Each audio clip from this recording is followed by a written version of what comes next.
When you receive your bearing remover, it will be in a few pieces. It's going to be shipped like this to save you in shipping, so it will fit in a regular envelope. Very easy to put together. Undo the wing nut.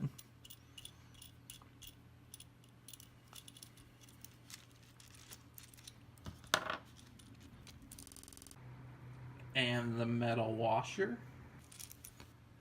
And the 3 plastic pushers. This is actually extras on 2 of them, so you won't have to buy again if you lose one.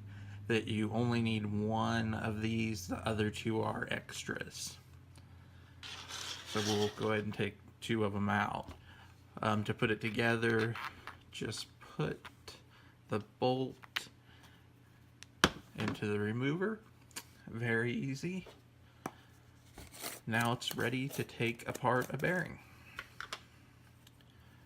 This is a Rotoblade stainless steel. It still has the Loctite. It has never been taken apart, so this is going to show what should be one of the harder bearings out there, since it does contain Loctite. Again, it's a R188 bearing. We're going to put the pusher on it, then the little washer, and then you put the wing nut.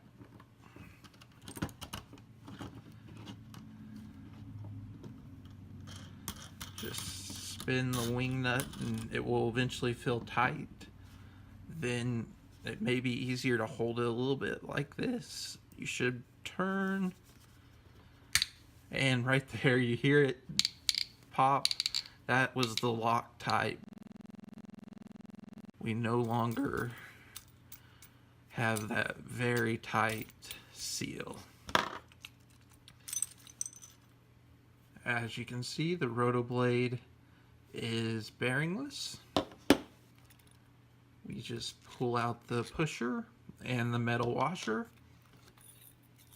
and there's your R188 bearing.